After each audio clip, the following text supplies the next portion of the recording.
Somebody got your lost purchasing power. Who? Let's track it.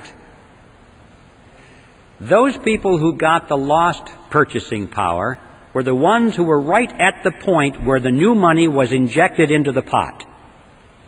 Because they got their hands on it first, and at that point it had full value. But by the time they spent it and gave it to the next person, and then they spent it and it started moving out toward the edge of the pot where most of us are, then it lost its value. But the ones up at the nozzle were the ones that had gained on our lost purchasing power. Who are they? Well, it's clear that the government is number one, isn't it? Because that first check, that billion-dollar check that we tracked, went to the government, number one. They got it first. What about the money created on the banking side of the partnership? Who got that first? Well, the borrowers, didn't they? The ones that lined up at that window. That was the nozzle. Now, this is something that we all recognize. In times of inflation, everybody says it's wise to borrow. Why? Because you borrow dollars, but you pay back in dimes. Inflation erodes that thing, and you have contracts, and you pay back with money that has less and less value. So the poor guy that gets your payment at the end of the line has lost his purchasing power, but you gained it because you were smart enough to borrow in times of inflation. That's the way it works. That's one of the reasons they entice people into debt, because it's the smart thing to do. What they don't tell you, however, is that what you are gaining from this process, you are turning around and having to pay to the bank in the form of interest payments on that loan. Interest on nothing. The bank is actually capturing your gain through interest payments. Now, sometimes you have paper profits. Oh, look at the value of this real estate. Look at the value of this stock. People are paying more and more for it. But don't forget, ladies and gentlemen, that economic conditions can change, and these paper assets can contract as well as expand.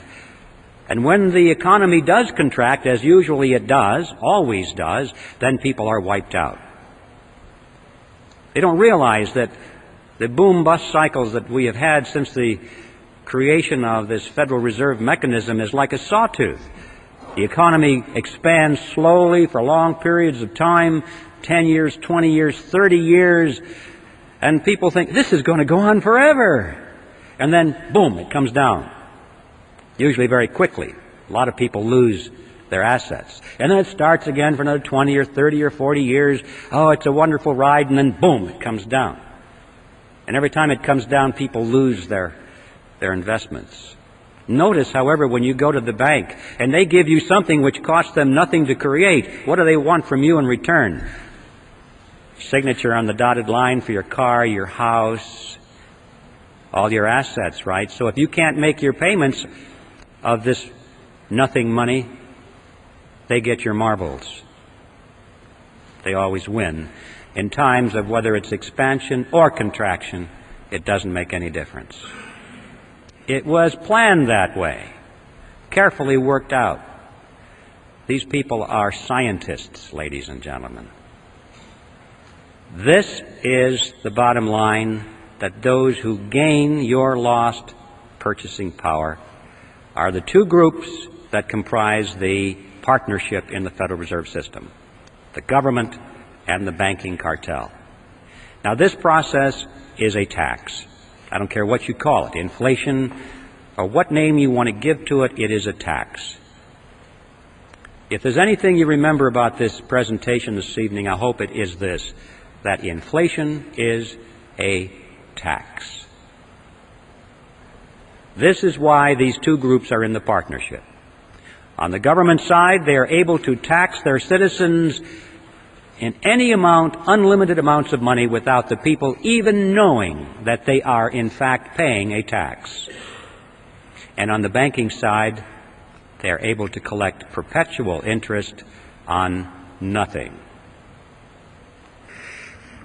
Well, let's go back to Jekyll Island. We have a lot to learn on that island back in those days, because all of what's happening today was germinated right there around that table for 9 days. They had a particular problem, which was what to call this creature You see, this partnership between government and banks was not new with the Federal Reserve System. It actually was conceived in Europe in the 16th century.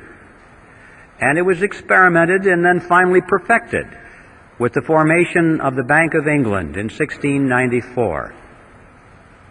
From that date forward, all of the governments of Europe had used this kind of a mechanism. Of course, they didn't call it the Mandrake mechanism like I do. They have another name for it, and that is a central bank. So, when it came time to bring the central bank mechanism to America, these fellows on Jekyll Island knew that's what they were doing, but they couldn't call it a central bank because Congress was already on record as saying they didn't want that, because they thought that what we needed in this country was something that was unique for the American economy. And these men debated what to call it, and this was their strategy. They said, first, let's call it federal, to make it sound like it's a government operation. Next, let's add the word reserve, to make it seem like there are reserves somewhere. Next, let's add the word system. This was far more important than it seems today, because remember, the primary concern was this concentration of power in New York. So they had to convince the American people that they were creating a system of banks spread over the geography of the whole country. First they were going to have 10, then they said, no, that's not enough. We need 12 regional banks to diffuse this power, or the appearance of diffusing it. Well, we realize today that what we got was not federal at all. There are no reserves anywhere. There's not a system in the sense of diffusion of power, and the Federal Reserve banks aren't even banks. So in all four words, we have appearances of the fourth kind. It was brilliant deception, and now the next step was to sell it to the public. The first draft of the Federal Reserve Act was called the Aldrich Bill because it was sponsored by Senator Aldrich, and Paul Warburg warned him against that. He said, Nelson, if you put your name on this bill, it's going to be voted down in Congress because you're so clearly identified with big business interests. And Warburg was right. Congress put thumbs down on it. The bill of the big bankers. Well, it was a minor setback. They took their bill, they scrambled the paragraphs around a little bit, took Aldrich's name off of it, and found a couple of Democrats to sponsor the bill. Now this was different, because everybody knew that the Republicans represented big business. But they also knew that the Democrats, on the other hand, represented the common man. You know, the working man, the fellow on the assembly line, like Ted Kennedy.